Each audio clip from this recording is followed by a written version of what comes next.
Hi all. നമ്മൾ കഴിഞ്ഞ വീഡിയോയിൽ ഡിസ്കസ് ചെയ്തുകൊണ്ടിരുന്നത് കോസ്റ്റ് ഓഫ് ക്യാപിറ്റലിനെ കുറിച്ചാണ് അല്ലേ. പറഞ്ഞ കാര്യങ്ങളെല്ലാം ഓർത്തെ രണ്ട് പാർട്ടാണ് നമ്മൾ അതിനകത്ത് പറഞ്ഞത്. First one is called cost and second one is capital. ക്യാപിറ്റലിനകത്ത് ക്യാപിറ്റലിനെ നമ്മൾ നാലായിട്ട് തരംതിരിച്ചു. The first one is called debenture and the second one is called preference, equity and return earnings അല്ലേ. ആ കോസ്റ്റ് എന്ന് പറയുന്ന സാധനവും പറഞ്ഞായിരുന്നു. കോസ്റ്റ് എന്താ? അതൊരു പേഴ്സൻറ്റേജ് ആണ്. എത്ര ശതമാനമാണോ നമുക്ക് കൊടുക്കേണ്ട, അല്ലെങ്കിൽ അവരുടെ മിനിമം എക്സ്പെക്റ്റഡ് റിട്ടേൺ എത്രയാണോ അതിനെയാണ് നമ്മൾ കോസ്റ്റ് എന്ന് പറഞ്ഞത്. അത് ആനുവലി പേഴ്സൻറ്റേജിൻ്റെ അടിസ്ഥാനത്തിലാണ് കാണുന്നത്. അത് കഴിഞ്ഞ് പിന്നെ പഠിച്ച നമ്മൾ രണ്ട് കാര്യങ്ങൾ, ഡിബഞ്ചറിൻ്റെ കോസ്റ്റ് ഓഫ് ക്യാപിറ്റൽ എങ്ങനെയാണ് കാൽക്കുലേറ്റ് ചെയ്യേണ്ടതെന്നും പറഞ്ഞു, പ്രിഫറൻസിൻ്റെ എങ്ങനെയാണ് കാൽക്കുലേറ്റ് ചെയ്യേണ്ടതെന്നും പറഞ്ഞു അല്ലേ.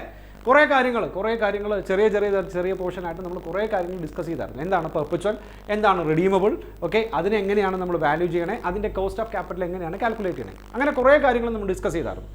ഈ വീഡിയോയ്ക്കകത്ത് നമ്മൾ ഡിസ്കസ് ചെയ്യാൻ പോകുന്നത് KE, that means cost of equity. വളരെ പ്രധാനമായിട്ടുള്ള ഒരു കാര്യമാണ് കോസ്റ്റ് ഓഫ് ഇക്വിറ്റി. അതായത് കുറേ ചാപ്റ്ററിൻ്റെ ബേസ് ആണ് കോസ്റ്റ് ഓഫ് ഇക്വിറ്റി. സോ അത് മനസ്സിലാക്കാൻ നമുക്ക് ബാക്കിയുള്ളതിനകത്ത് പറഞ്ഞതുപോലെ ഡയറക്റ്റ് ആയിട്ട് കോസ്റ്റ് ഓഫ് ഇക്വിറ്റി എന്താണ് എന്ന് പറയുന്നതിനേക്കാൾ മുമ്പ് നമുക്ക് വേറെ കുറച്ച് പ്രോസസ്സുകളെ കുറിച്ച് മനസ്സിലാക്കാനുണ്ട്. വേറെ കുറേ പ്രോസസ്സുകളെ കുറിച്ച് മനസ്സിലാക്കാനുണ്ട്. ദ ഫസ്റ്റ് തിങ്, ഇത് നമ്മൾ ഡിഫറൻസ് പറയാം. ഏതാ? കോസ്റ്റ് ഓഫ് ഡിബഞ്ചേഴ്സും കോസ്റ്റ് ഓഫ് പ്രിഫറൻസും കോസ്റ്റ് ഓഫ് ഇക്വിറ്റിയും തമ്മിലുള്ള ഒരു ഏറ്റവും പ്രധാനമായിട്ടുള്ള ഒരു ഡിഫറൻസ് പറയാം. എന്തായിരിക്കും എന്ന് ആലോചിച്ച് നോക്കി. അതായത് നമ്മൾ കോസ്റ്റ് ഓഫ് ഡിബഞ്ചർ പഠിക്കുമ്പോഴും കോസ്റ്റ് ഓഫ് പ്രിഫറൻസ് പഠിക്കുമ്പോഴും a certain percentage of dividend അവർക്ക് കൊടുത്തായിരുന്നു അല്ലേ, അല്ലെങ്കിൽ ഒരു സർട്ടൻ പെർസെൻറ്റേജ് ഓഫ് ഇൻട്രസ്റ്റ് കൊടുത്തായിരുന്നു. അവിടെ കമ്പനിയുടെ ലാഭമോ കമ്പനിയുടെ നഷ്ടമോ ഈ വക കാര്യങ്ങളൊന്നും നമ്മൾ എന്ത് ചെയ്തേയില്ല, നമ്മൾ ശ്രദ്ധിച്ചേ ഇല്ല. 1000 രൂപയാണ് അവർ ഇൻവെസ്റ്റ് ചെയ്തത്, 10% അവർക്ക് ഇൻട്രസ്റ്റ് കൊടുക്കണം എന്ന് പറഞ്ഞപ്പോൾ 100 രൂപ നമ്മൾ ഇൻട്രസ്റ്റ് കൊടുത്തു, അല്ലെങ്കിൽ 100 രൂപ നമ്മൾ പ്രിഫറൻസ് കൊടുത്തു. അതേപോലെ ഒരു സെർട്ടനിറ്റി എന്ന് പറയുന്ന സാധനം ഏതിനകത്ത് ഉണ്ടാവില്ല, ഈ പറയുന്ന കോസ്റ്റ് ഓഫ് ഇക്വിറ്റി എന്ന് പറയുന്നതിനകത്ത് ഉണ്ടാവില്ല. കാരണം നമുക്കെല്ലാം അറിയാം, കമ്പനിയുടെ ലീഗൽ ഓണേഴ്സ് എന്ന് പറയുന്നത് ഇക്വിറ്റി ഷെയർ ഹോൾഡേഴ്സ് ആണ് അല്ലേ. സോ അവർക്ക് എത്ര ശതമാനം ഡിവിഡൻഡ് കിട്ടുമെന്നൊന്നും നമുക്ക് പറയാൻ പറ്റില്ല. അവർ കമ്പനിയുടെ ഓണേഴ്സാണ്.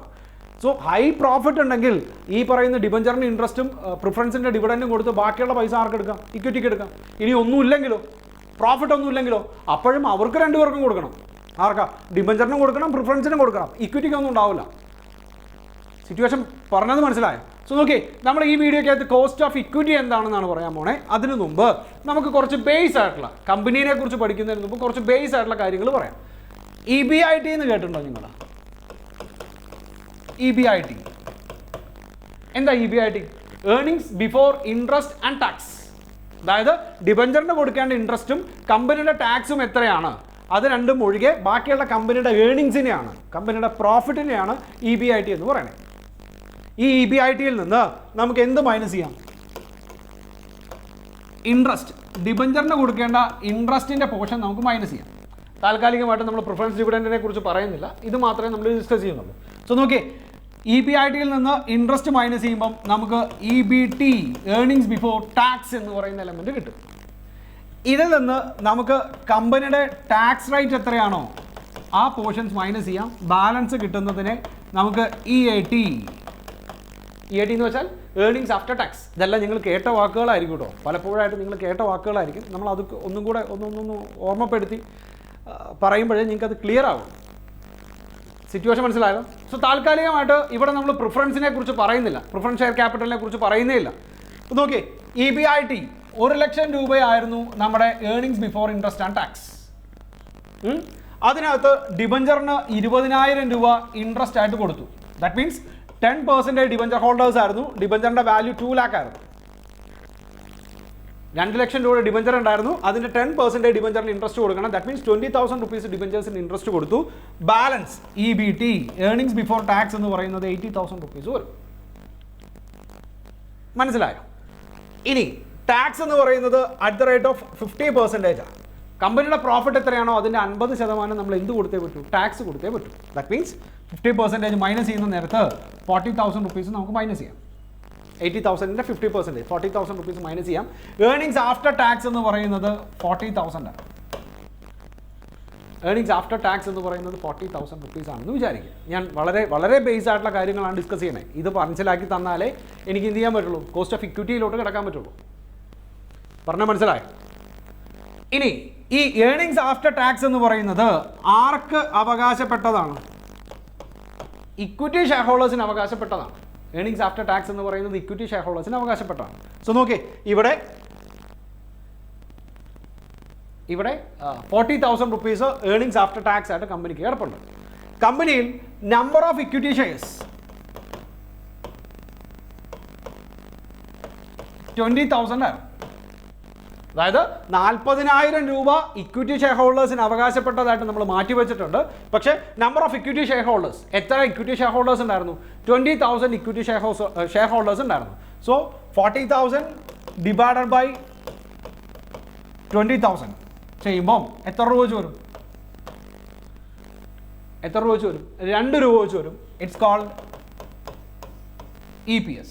EPS എന്ന് വെച്ചാൽ ഏർണിംഗ് പെർ ഷെയർ. ഓരോ ഷെയർ ഹോൾഡർക്കും 2 രൂപ വെച്ച് ഏർണിങ്സ് ഉണ്ട്. ഇത്രയും പറഞ്ഞ കാര്യങ്ങൾ മനസ്സിലായി കാണുമെന്ന് വിചാരിക്കുന്നു. EBIT, earnings before interest and tax. അതിനകത്ത് നിന്ന് ഡിബഞ്ചറിന് കൊടുക്കാനുള്ള ഇൻട്രസ്റ്റ് മാറ്റി വെച്ചു. കാരണം അത് ടാക്സ് ബെനിഫിറ്റ് ഉള്ളതാണ് അല്ലേ? സോ അത് മൈനസ് ചെയ്ത് ബാലൻസ് കിട്ടുന്ന പോർഷൻ എത്രയാണോ അതിൽ നിന്ന് നമ്മൾ ടാക്സ് മൈനസ് ചെയ്തു. എന്നിട്ട് നമ്മൾ എന്ത് ചെയ്തു? അതിൽ നിന്ന് ടാക്സ് കുറച്ചപ്പോൾ ഏർണിങ്സ് ആഫ്റ്റർ ടാക്സ് കിട്ടി. ഈ EAT, ഏർണിങ്സ് ആഫ്റ്റർ ടാക്സ് എന്ന് പറയുന്ന സാധനം ആർക്ക് അവകാശപ്പെട്ടതാണ്? ഇക്വിറ്റി ഷെയർ ഹോൾഡേഴ്സിന് അവകാശപ്പെട്ടതാണ്. So divide by number of equity share holders ചെയ്യുമ്പം 2 രൂപ വെച്ച് നമുക്ക് EPS വരും.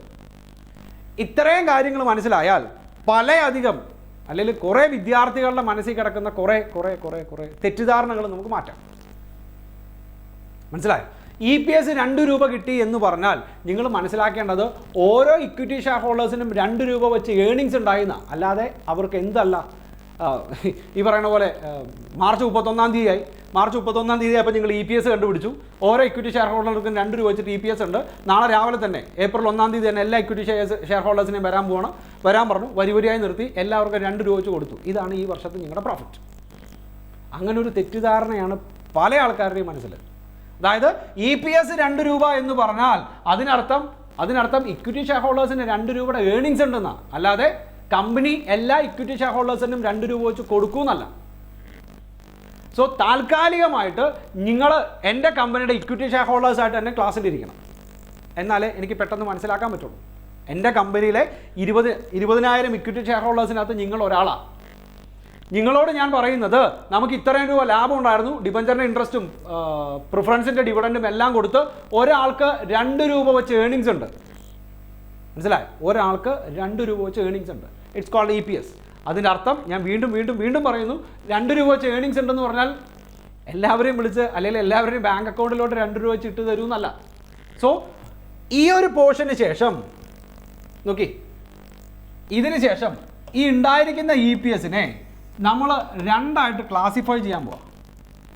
ഉണ്ടായിരിക്കുന്ന EPSനെ നമ്മൾ 2 രീതിയിൽ ക്ലാസിഫൈ ചെയ്യാൻ പോവാം. The first portion is called, നിങ്ങൾക്കറിയാം, dividend. The second one is called retained earnings. മനസ്സിലായോ? ഫസ്റ്റ് പോർഷനെ നമുക്ക് ഡിവിഡൻഡ് എന്നും പറയാം, സെക്കൻഡ് പോർഷനെ നമുക്ക് റീറ്റേൺഡ് ഏർണിങ്സ് എന്നും പറയാം. നമ്മളെ രണ്ടുപേരെ കുറിച്ചൊന്ന് ചിന്തിച്ച് നോക്കി. കമ്പനിക്ക് മുന്നോട്ട് പോകണമെങ്കിൽ കമ്പനിക്ക് റിസർവ് ഉണ്ടായിരിക്കണം, വേണ്ടേ? കമ്പനിക്ക് ഗ്രോത്ത് ഉണ്ടാവണമെങ്കിൽ കമ്പനി ഇത് ഇൻവെസ്റ്റ് ചെയ്തിരിക്കണം. അതായത് കഴിഞ്ഞ വർഷത്തെ ആകെ കൂടെയുള്ള പ്രോഫിറ്റ് എന്ന് പറയുന്നത് 40,000 റുപ്പീസാണ്. കമ്പനിയുടെ കഴിഞ്ഞ വർഷത്തെ ആകെ ലാഭം എന്ന് പറയുന്നത്, ദാറ്റ് മീൻസ് ടോട്ടൽ റവന്യൂവിൽ നിന്ന് എക്സ്പെൻഡിച്ചേഴ്സ് എല്ലാം കഴിഞ്ഞ് ആകെ കൂടെ നമുക്ക് മാറ്റിവെക്കാനുണ്ടായിരുന്ന എമൗണ്ട് 40,000 റുപ്പീസാണ്. ഈ 40,000 റുപ്പീസ് മൊത്തം നിങ്ങൾക്ക് വീതിച്ച് തന്നാൽ കമ്പനിക്ക് എന്ത് ഗ്രോത്ത് ഉണ്ടാവും? കമ്പനിക്ക് ഗ്രോത്ത് വേണ്ടേ?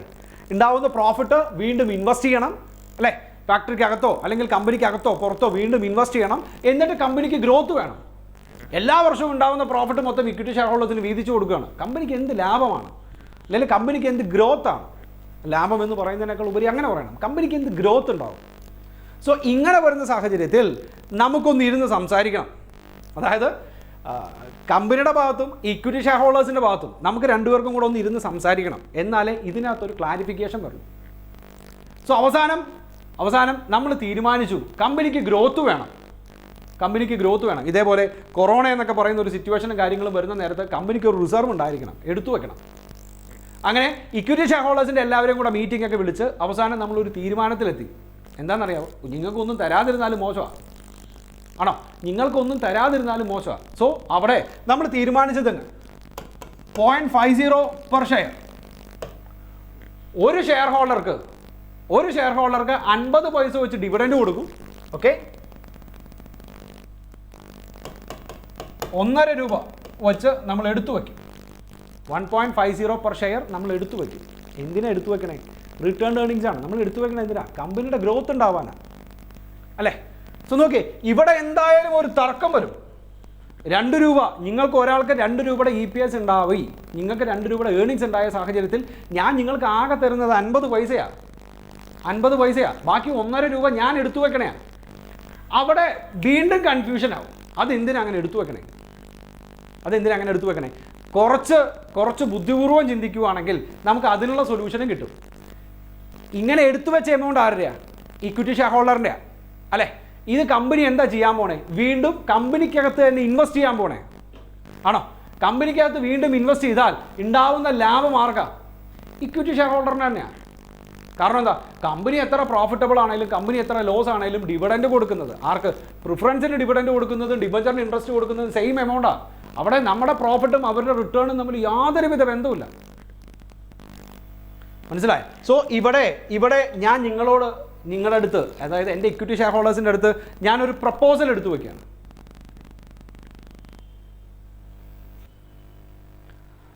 പ്രപ്പോസൽ എന്താണെന്ന് വെച്ചാൽ, അതായത് നിങ്ങളുടെ കയ്യിലുള്ള 1.5 രൂപ, അല്ലേ, അല്ലെങ്കിൽ നിങ്ങളുടെ ഏർണിങ്സ് ആയിട്ടുള്ള 1 രൂപ 50 പൈസ ഇപ്പോൾ എൻ്റെ കയ്യിലുണ്ട്. നിങ്ങളത് എനിക്ക് താ, ഞാനത് ഇൻവെസ്റ്റ് ചെയ്യാം, അല്ലെങ്കിൽ കമ്പനിക്കകത്ത് തന്നെ ഞാനിത് ഇൻവെസ്റ്റ് ചെയ്യാം. എന്നിട്ട് ഞാൻ അതിൽ നിന്ന് റിട്ടേൺ ഉണ്ടാക്കി തരാം. ആ റിട്ടേൺ അവർക്ക് അവകാശപ്പെട്ടതാണ്, നിങ്ങൾക്ക് അവകാശപ്പെട്ടതാണ്. അപ്പോൾ തർക്കങ്ങളൊന്നുമില്ലല്ലോ. പറഞ്ഞ കാര്യം മനസ്സിലായോ? എങ്ങനെയാ? 2 രൂപ നിങ്ങൾക്ക് അവകാശപ്പെട്ടതാണ്. നിങ്ങളിപ്പോൾ 50 പൈസ വെച്ച് ഓരോ ഷെയർ ഹോൾഡറും കൈ വെക്കി, ബാക്കി 1.5 രൂപ നിങ്ങൾ എനിക്കിതാ. ഞാനിത് കമ്പനിക്കകത്ത് തന്നെ ഇൻവെസ്റ്റ് ചെയ്യാം. ആ കിട്ടുന്ന എമൗണ്ട്, അല്ലെങ്കിൽ ആ ഇൻവെസ്റ്റ്മെൻറ്റിൽ നിന്ന് കിട്ടുന്ന റിട്ടേൺ ആർക്ക് അവകാശപ്പെട്ടതാണ്? നിങ്ങൾക്ക് അവകാശപ്പെട്ടതാണ്. പിന്നെ എന്നാ കുഴപ്പം? അപ്പോഴും എല്ലാവരും ടെൻഷൻ ഇതായിരിക്കും, കമ്പനിയുടെ റിട്ടേൺ കൂടുമ്പോൾ വേറെ ആർക്കെങ്കിലും അതുകൊണ്ട് ബെനിഫിറ്റ് ഉണ്ടാവുമോ? വേറെ ആർക്കും ഒരു ബെനിഫിറ്റും ഉണ്ടാവില്ല. കാരണം എന്താ? പ്രോഫിറ്റ് ഉണ്ടെങ്കിലും ഇല്ലെങ്കിലും ഡിബഞ്ചറിന് ഇൻട്രസ്റ്റ് കൊടുക്കണം. 1 ലക്ഷം രൂപ പ്രോഫിറ്റ് ആണെങ്കിലും 10 ലക്ഷം രൂപ പ്രോഫിറ്റ് ആണെങ്കിലും ഡിബഞ്ചറിന് ഇൻട്രസ്റ്റ് കൊടുക്കേണ്ടത് സെയിം എമൗണ്ടാണ്. പ്രിഫറൻസിന് ഡിവിഡൻഡ് കൊടുക്കുന്നതും സെയിം എമൗണ്ടാണ്. അപ്പം അങ്ങനെ ഇൻവെസ്റ്റ് ചെയ്താൽ അതിൽ നിന്നുണ്ടാവുന്ന ഗ്രോത്തിൽ നിന്നുണ്ടാവുന്ന അഡീഷണൽ ഇൻകം കൂടെ ആർക്ക് അവകാശപ്പെട്ടതാണ്? നിങ്ങൾക്ക് അവകാശപ്പെട്ടതാണ്. സോ പ്രോസസ്സ് മനസ്സിലായല്ലോ. ഇതിനടിസ്ഥാനപ്പെടുത്തിയിട്ട് നമുക്ക് ഈ പറയുന്ന കോസ്റ്റ് ഓഫ് ഇക്വിറ്റി എന്ന് പറയുന്ന കാര്യം പഠിക്കാൻ പറ്റുള്ളൂ. കോസ്റ്റ് ഓഫ് ഇക്വിറ്റിക്കകത്ത് നമുക്കൊരു 3-4 മെത്തേഡുകൾ തന്നെ ഉണ്ട്. ആ 3-4 മെത്തേഡുകൾ വരാനുള്ള ഒരു സാഹചര്യം കൂടെ പറയാം. അവിടെ ഒരു സെർട്ടനിറ്റി ഉണ്ടായിരുന്നു. ഏതാ? ഡിബഞ്ചറിനകത്തും പ്രിഫറൻസിനും ഡിവിഡൻഡ് കൊടുക്കുന്ന നേരത്തും ഡിബഞ്ചറിന് ഇൻട്രസ്റ്റ് കൊടുക്കുന്ന നേരത്തും ഒരു സെർട്ടനിറ്റി ഉണ്ടായിരുന്നു. എത്ര രൂപയാണ് അവർക്ക് കൊടുക്കേണ്ടത് എന്നുള്ള കറക്റ്റ് കാൽക്കുലേഷൻ നമുക്കറിയായിരുന്നു. പക്ഷേ ഇക്വിറ്റി ഷെയറിന് അറിയാത്തത് കൊണ്ട് ഈ പറയുന്ന പോലെ കോസ്റ്റ് ഓഫ് ഇക്വിറ്റി എന്ന് പറയുന്ന സാധനം കാൽക്കുലേറ്റ് ചെയ്യുന്നത് നമ്മൾ 3-4 മെത്തേഡ് അനുസരിച്ചിട്ടാണ്. നമുക്ക് പഠിക്കാം. ഇത്രയും കാര്യങ്ങൾ മനസ്സിലായാൽ എനിക്ക് ബാക്കിയുള്ള കാര്യങ്ങൾ പറയാനും എളുപ്പമായിരിക്കും. സോ ചെയ്താൽ നോക്കി, EBIT ഉണ്ടായിരുന്നു, earnings before interest and tax. അതിനകത്ത് നിന്ന് ഇൻട്രസ്റ്റ് മൈനസ് ചെയ്തു, EBT കിട്ടി. EBTയിൽ നിന്ന് നമ്മൾ ടാക്സ് മൈനസ് ചെയ്തു, ഏർണിങ്സ് ആഫ്റ്റർ ടാക്സ് കിട്ടി. Divide by number of share holders ചെയ്തപ്പോൾ നമുക്ക് EPS കിട്ടി. ആ EPSനെ നമ്മൾ 2 ആയിട്ട് തരംതിരിച്ചു. ഒന്നിനെ ഡിവിഡൻഡ് ആയിട്ടും പറഞ്ഞു, and second one return earnings ആയിട്ട് എടുത്തു വയ്ക്കുകയും ചെയ്തു. പറഞ്ഞാൽ മനസ്സിലായോ? മനസ്സിലായെങ്കിൽ നമുക്ക് മെത്തേഡ്സ് ഏതൊക്കെയാണെന്ന് നോക്കാം. മെത്തേഡ്സ്. സോ നോക്കിയേ, നിങ്ങളിപ്പോഴും എൻ്റെ ഫ്രണ്ടിലിരിക്കുന്ന ഇക്വിറ്റി ഷെയർ ഹോൾഡേഴ്സാണ്. നിങ്ങളിൽ ഒരു വിഭാഗം എന്നോട് പറയുകയാണ്, മറ്റേനകത്ത് ഒരു അല്ലെങ്കിൽ മറ്റേനകത്ത് ഒരു സർട്ടനിറ്റി ഇല്ല. ഏതിനകത്താ? നിങ്ങൾ എൻ്റെ കയ്യിൽ നിന്ന്, അല്ലെങ്കിൽ ഞാൻ നിങ്ങളുടെ കയ്യിൽ നിന്ന് വാങ്ങിച്ചിരിക്കുന്ന 1.5 രൂപയ്ക്ക് ഒരു സർട്ടനിറ്റിയും ഇല്ല. അതിൽ നിന്ന് ഞാൻ ഇൻവെസ്റ്റ് ചെയ്ത് അതിൻ്റെ റിട്ടേൺ കിട്ടുമെന്ന് ഉറപ്പുണ്ടോ എന്ന് ചോദിച്ചാൽ ഉറപ്പൊന്നുമില്ല. എന്തുറപ്പാ? ഞാൻ ഇത്രയും കാര്യങ്ങളെല്ലാം പറഞ്ഞ 2019 ഡിസംബറിലാണെന്ന് വിചാരിക്കുക, ചുമ്മാ. അല്ലെങ്കിൽ 2020 മാർച്ചിലാണ് നിങ്ങളുടെ അടുത്ത് ഞാൻ ഈ കാര്യം പറയണേ. നിങ്ങളെല്ലാവരും 1.5 രൂപ വെച്ച് എനിക്ക് തരൂ, ഞാൻ നിങ്ങൾക്ക് കോടിക്കണക്കിൻ്റെ റിട്ടേൺ ഉണ്ടാക്കി തിരിച്ചു തരാം എന്ന് ഞാൻ 2020 മാർച്ചിലാണ് പറയണേ.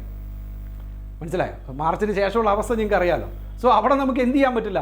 ഒരു സർട്ടനിറ്റി പറയാൻ പറ്റില്ല. ഇത് ഉണ്ടാവോ ഇല്ലയോ എന്ന് ഉറപ്പ് പറയാൻ പറ്റില്ല. So cost of capital means നിങ്ങൾ പ്രതീക്ഷിക്കുന്ന എക്സ്പെക്റ്റഡ് റിട്ടേൺ, അല്ലേ? സോ നിങ്ങളിലുള്ള ഒരു വിഭാഗം ആൾക്കാർ എൻ്റെ അടുത്ത് പറയുകയാണ്, അത് കൊണ്ടുപോയിട്ട് ഇൻവെസ്റ്റ് ചെയ്ത് അതിൻ്റെ റിട്ടേൺ കിട്ടുമോ ഇല്ലയോ എന്ന് ഉറപ്പില്ലാത്തത് കൊണ്ട് ഞങ്ങളിവിടെ പ്രതീക്ഷിക്കുന്ന റിട്ടേൺ എന്ന് പറയുന്നത് ഞങ്ങളുടെ ഏത് മാത്രമാണ്? ഡിവിഡൻഡ് മാത്രം. മനസ്സിലായോ? മനസ്സിലായോ? ഞങ്ങളിവിടെ പ്രതീക്ഷിക്കുന്ന ഞങ്ങളുടെ റിട്ടേൺ എന്ന് പറയുന്നത് ഡിവിഡൻഡ് മാത്രമാണ്. ദാറ്റ് മീൻസ് 50 പൈസയാണ് ഞങ്ങളുടെ ഡിവിഡൻഡ്. ഞങ്ങൾ അത് മാത്രമേ പ്രതീക്ഷിക്കുന്നുള്ളൂ. അല്ലെങ്കിൽ നിങ്ങൾക്ക് ഞാൻ തരേണ്ട മിനിമം റിട്ടേൺ എന്ന് പറയുന്നത് ഈ 50 പൈസ മാത്രമാണ്. നിങ്ങൾ അങ്ങനെ വിചാരിക്കുന്നതുകൊണ്ട് യാതൊരു വിധ തെറ്റുമില്ല. കാരണം ഈ നേരത്തെ പറഞ്ഞതുപോലെ നിങ്ങളിൽ നിന്ന് ഈ പറയുന്നത് പോലെ കുറേ സാധനങ്ങൾ ഞാൻ വാങ്ങിച്ച് ഇൻവെസ്റ്റ് ചെയ്ത് അത് ഫ്ലോപ്പായി എന്ത് ചെയ്യും? നിങ്ങൾക്ക് തിരിച്ചു കിട്ടുമെന്ന് യാതൊരു വിധ ഉറപ്പുമില്ല. മനസ്സിലായോ? സോ ഇവിടെ നോക്കിയേ, 50 പൈസയാണ് നമ്മുടെ ഡിവിഡൻ്റ് ആയിട്ട് നിങ്ങൾക്ക് തരണേ. നിങ്ങൾ എൻ്റെ കയ്യിൽ നിന്ന് ഷെയർ വാങ്ങിച്ചത് 12 രൂപയ്ക്കാണെന്ന് വിചാരിക്കുക. ഓക്കെ, സോ ഇൻറ്റു 100 അവിടെ ചെയ്തതുപോലെ തന്നെ എവിടെയാ ഡിബഞ്ചറിനകത്തും പ്രിഫറൻസിനകത്തും ചെയ്ത പോലെ തന്നെ 0.50 ഡിവൈഡ് ബൈ 12 ഇൻറ്റു 100 4.16% ആയിരിക്കും നിങ്ങളുടെ KE. സിറ്റുവേഷൻ മനസ്സിലായോ? 4.16% ആയിരിക്കും നിങ്ങളുടെ KE. പറഞ്ഞ കാര്യം മനസ്സിലായല്ലോ?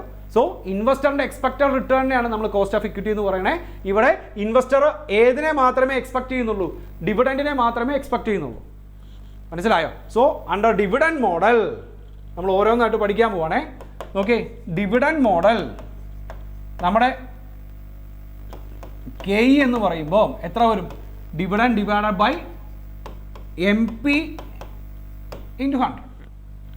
അവിടെ നമ്മൾ വെറും P ആണ് എഴുതിയത്. ഇവിടെ നമ്മൾ എടുത്തു പറയുന്നു MP means market price per share. മനസ്സിലായി? Dividend divided by market price per share. Okay, ഇവിടെയും പ്രശ്നക്കാരനാണ്. ഡിബഞ്ചറിനെ പോലെയോ പ്രിഫറൻസിനെ പോലെയോ ഒരു ഫിക്സഡ് വാല്യൂ അല്ല ഇക്വിറ്റിക്ക്. ആണോ? നിങ്ങൾ വാങ്ങിക്കുമ്പോൾ ഒരു വിലയായിരിക്കും, അതിൻ്റെ ഫേസ് വാല്യൂ വേറൊരു വിലയായിരിക്കും. ഓക്കെ, അതായത് ഇതിൻ്റെ വാല്യൂസ്, ഈ ഇക്വിറ്റി ഷെയറിൻ്റെ വാല്യൂ എന്ന് പറയുന്നത് മാറിക്കൊണ്ടേയിരിക്കും. സോ നിങ്ങൾ എത്ര രൂപ മുടക്കിയിട്ടാണോ ഇത് വാങ്ങിക്കുന്നത്, ഇറ്റ്സ് കോൾഡ് മാർക്കറ്റ് പ്രൈസ്. 10 രൂപ ഫേസ് വാല്യൂ ഉള്ള ഷെയർ ആയിരിക്കും, 10 രൂപ ഫേസ് വാല്യൂ ഉള്ള ഷെയർ ആയിരിക്കും. നിങ്ങൾ വാങ്ങിക്കുന്നത് 12 രൂപയ്ക്കായിരിക്കാം. സോ 12 രൂപ ഇൻവെസ്റ്റ് ചെയ്തപ്പോഴാണ് നിങ്ങൾക്ക് 50 പൈസ കിട്ടിയത്, അല്ലാതെ 10 രൂപയുടെ ഷെയർ വാങ്ങിച്ചത് കൊണ്ടല്ല. മനസ്സിലായി? ഷെയർ എപ്പോഴും ഒരു ഫേസ് വാല്യൂ ഉണ്ടാവുമല്ലോ. നമ്മുടെ ഈ ഓതറൈസ്ഡ് ക്യാപിറ്റൽ, സബ്സ്ക്രൈബ്ഡ് ക്യാപിറ്റൽ എന്നൊക്കെ നിങ്ങൾ കേട്ടിട്ടില്ലേ? അതേപോലെ അതിനകത്തൊരു ഫേസ് വാല്യൂ ഉണ്ടാവും. ആ ഫേസ് വാല്യൂ മുടക്കിയിട്ടല്ല നിങ്ങൾ വാങ്ങിക്കണേ. നിങ്ങൾ വാങ്ങിക്കുന്നത് എന്താ? ഈ പറയുന്ന പോലെ മാർക്കറ്റ് വാല്യൂ അല്ലേ, അല്ലെങ്കിൽ മാർക്കറ്റ് പ്രൈസ് മുടക്കിയിട്ടാണ് നിങ്ങൾ വാങ്ങിക്കണേ. അതായത് 12 രൂപ ഇൻവെസ്റ്റ് ചെയ്തപ്പോഴാണ് നിങ്ങൾക്ക് 50 പൈസ റിട്ടേൺ കിട്ടണേ. സോ ഇങ്ങനെ വരുന്ന സാഹചര്യത്തിൽ dividend KE equal to dividend divide by MP into 100. മനസ്സിലായോ? ചില സാഹചര്യങ്ങളിൽ D divide by NP into 100 എടുക്കേണ്ടി വരും. So what the difference between MP and NP? MPയും NPയും തമ്മിലുള്ള ഡിഫറൻസ് എന്താ? MP എന്ന് വെച്ചാൽ മാർക്കറ്റ് പ്രൈസാണ്. NP എന്ന് വെച്ചാൽ നെറ്റ് പ്രൊസീഡ്സ് എന്ന് പറയും, നെറ്റ് പ്രൈസ്. ഏത് കയറി വരികയാണെങ്കിൽ, ഡിബഞ്ചറിനകത്തും പ്രിഫറൻസിനകത്തൊക്കെ പറഞ്ഞാൽ ഫ്ലോട്ടേഷൻ കോസ്റ്റ് കയറി വരികയാണെങ്കിൽ അത് മൈനസ് ചെയ്യേണ്ടി വരും. 12 രൂപയുടെ ഷെയർ നിങ്ങൾ വാങ്ങിച്ചു, ആ 12 രൂപയുടെ ഷെയറിൻ്റെ 1 രൂപ എന്ന് പറയുന്നത് ഫ്ലോട്ടേഷൻ കോസ്റ്റ് ആയിരുന്നു, ഷെയർ പർച്ചേസ് ചെയ്യാൻ വേണ്ടി വരുന്ന എക്സ്പെൻസ് ആയിരുന്നു. അങ്ങനെ വരുന്ന നേരത്തെ നമുക്ക് എന്ത് ചെയ്യാം? 0.50 ഡിവൈഡ് ബൈ 11 ഇൻറ്റു 100 ചെയ്യാം. അവിടെയും 12 രൂപയാണ് നിങ്ങളുടെ കയ്യിൽ നിന്ന് മുടക്കിയത്. പക്ഷേ 12 രൂപ മുടക്കിയത് മൊത്തമായിട്ടും ഏതിനല്ല, ഷെയറിലോട്ടല്ല പോയെ. 1 രൂപ ഫ്ലോട്ടേഷൻ കോസ്റ്റാണ്, 1 രൂപ എക്സ്പെൻസാണ്. സോ അതിവിടെ ചെയ്യാൻ പറ്റില്ല. മനസ്സിലായോ? പറഞ്ഞ കാര്യങ്ങൾ മനസ്സിലാവുന്നുണ്ട് എന്ന് വിചാരിക്കുന്നു. സോ പറഞ്ഞ കാര്യങ്ങളെല്ലാം ആ ഒരു കണ്ടിന്യൂസ് ആയിട്ട് തന്നെ ആലോചിച്ച് നോക്കുക. Dividend divide by MP. ചില സാഹചര്യങ്ങളിൽ അത് NP ആവും. ഫ്ലോട്ടേഷൻ കോസ്റ്റ് തന്നിട്ടുണ്ടെങ്കിൽ ഡിവൈഡ് ബൈ NP ആവും ഇൻറ്റു 100. മനസ്സിലായോ? സോ ഒരു വിഭാഗം ആൾക്കാരുടെ പ്രശ്നം അവിടെ വെച്ച് തീർന്നു. അപ്പോൾ വേറൊരു വിഭാഗം ആൾക്കാർ എണീറ്റ് ഒച്ചപ്പാടുണ്ടാക്കി തുടങ്ങി. അതെങ്ങനെ ശരിയാവും? ഞങ്ങളുടെ ഏണിങ്സ് എന്ന് പറയുന്നത് EPS ആണ്, 2 രൂപയാണ്. 2 അല്ലല്ലോ, 4 രൂപയാണ്. എവിടെ? 2 രൂപ. ഞങ്ങളുടെ ഏണിങ്സ് എന്ന് പറയുന്നത് EPS ആണ്, 2 രൂപയാണ്. അതായത് കഴിഞ്ഞ വർഷം അവരുടെ ഇൻവെസ്റ്റ്മെൻറ്റിൽ നിന്ന് അവർക്ക് കിട്ടേണ്ട തുക 2 രൂപയാണ്. മനസ്സിലായോ? അവർക്ക് ഡിവിഡൻഡ് മാത്രമേ കിട്ടി എന്ന് പറഞ്ഞ് സമാധാനിപ്പിക്കാനൊന്നും അവർക്ക് വയ്യ, അല്ലെങ്കിൽ അങ്ങനെ ഒരു സമാധാനപ്പെടാൻ അവർക്ക് വയ്യ. സോ അങ്ങനെ വരുന്ന സാഹചര്യത്തിൽ അവർ എക്സ്പെക്ട് ചെയ്യുന്നത് EPSൻ്റെ അടിസ്ഥാനത്തിലാണ്, അല്ലാതെ ഡിവിഡൻഡിൻ്റെ അടിസ്ഥാനത്തിലല്ല. അതായത് കയ്യിൽ കിട്ടിയ 50 പൈസയുടെ അടിസ്ഥാനത്തിലല്ല അവർ കാര്യങ്ങൾ തീരുമാനിക്കണേ. അവർ കാര്യങ്ങൾ തീരുമാനിക്കുന്നത് എന്താ? ഏതിൻ്റെ അടിസ്ഥാനത്തിലാണ്? അവർക്ക് കിട്ടേണ്ടിയിരുന്ന 2 രൂപയുടെ അടിസ്ഥാനത്തിലാണ്. സത്യം പറഞ്ഞാൽ ആ 2 രൂപ അവരുടെ തന്നെയാണ്, അല്ലേ? അതിനകത്ത് 50 പൈസ കയ്യിൽ കൊടുത്തിട്ട് ബാക്കി 1 രൂപ എടുത്തു വെക്കണേ. അവർക്ക് പ്രോഫിറ്റ് ഉണ്ടാക്കി തരാൻ വേണ്ടിയിട്ട്. ആർക്കാ? സോറി, അവർക്കെന്ന് പറയാൻ പാടില്ലല്ലോ, നിങ്ങളല്ല ഇക്വിറ്റി ഷെയർ ഹോൾഡേഴ്സ്. സോ നിങ്ങൾക്ക് പ്രോഫിറ്റ് ഉണ്ടാക്കി തരാൻ വേണ്ടിയിട്ട് ഞാൻ ആ 1.5 രൂപ എടുത്തു വെക്കണേ. സിറ്റുവേഷൻ മനസ്സിലായോ? ഇതാണ് ഡിഫറൻസ്. സോ അങ്ങനെ എക്സ്പെക്ട് ചെയ്യുന്ന ആൾക്കാരുടെ അടുത്ത് എനിക്ക് വേണ്ടാന്നൊന്നും പറയാൻ പറ്റില്ല. നിങ്ങൾ അങ്ങനെ എക്സ്പെക്ട് ചെയ്തു, അതിനെ തന്നെ കുഴപ്പം. ഡിവിഡൻഡുകാർക്ക് ഇങ്ങനെ എക്സ്പെക്ട് ചെയ്യാന്നുണ്ടെങ്കിൽ ഇ പി എസ്സുകാർക്ക് അങ്ങനെ എക്സ്പെക്ട് ചെയ്യാം. സോ ഇ പി എസ്സുകാരുടെ എക്സ്പെക്ടേഷൻ അനുസരിച്ച് the model number 2 earnings model എന്ന് പറയും. ഒരു വ്യത്യാസവും. ഡിവിഡൻഡുകാർക്ക് ഡി ആണെങ്കിൽ ഇവർക്ക് E P S divide by M P into 100 or N P S divide by E P S divide by M P or N P into 100. മനസ്സിലായോ? E P S എത്ര രൂപയായിരുന്നു?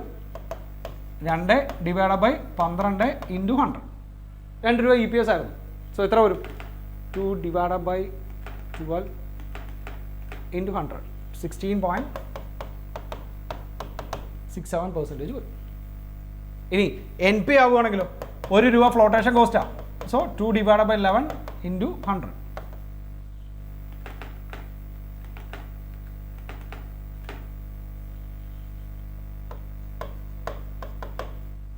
%18 വരും.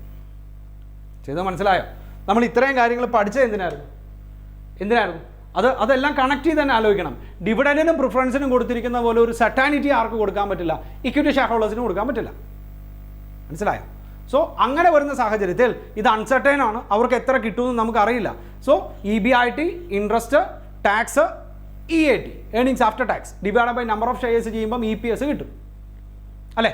ആ ഇ പി എസിനെ രണ്ടായിട്ട് ഭാഗിക്കുന്നു, ഡിവിഡൻഡായിട്ടും retained earnings ആയിട്ടും. ചില ആൾക്കാർ, ചില ഇക്വിറ്റി ഷെയർ ഹോൾഡേഴ്സിൻ്റെ എക്സ്പെക്ടേഷൻ എന്ന് പറയുന്നത് അവർക്ക് കയ്യിൽ കിട്ടിയിരിക്കുന്ന ഡിവിഡൻഡ് മാത്രമാണ്. So dividend divide by M P S or N P S into 100. ചില ആൾക്കാരുടെ പ്രശ്നം അവർക്ക് കിട്ടേണ്ട ഇ പി എസും കൂടെയാണ്. സോ അങ്ങനെ വരുന്ന സാഹചര്യത്തിൽ E P S divide by N P or N P into 100. മനസ്സിലായി കാണുമെന്ന് വിചാരിക്കുന്നു. നമുക്ക് 2 മെത്തേഡും കൂടെ പഠിക്കാനുണ്ട്. നമുക്ക് അടുത്ത വീഡിയോയിൽ ആ 2 മെത്തേഡിനെയും കൂടെ ഡിസ്കസ് ചെയ്തിട്ട് എല്ലാത്തിനും കൂടെയുള്ള പ്രോബ്ലംസ് നമുക്ക് ഒരുമിച്ച് അങ്ങ് ചെയ്യാം. Okay, by.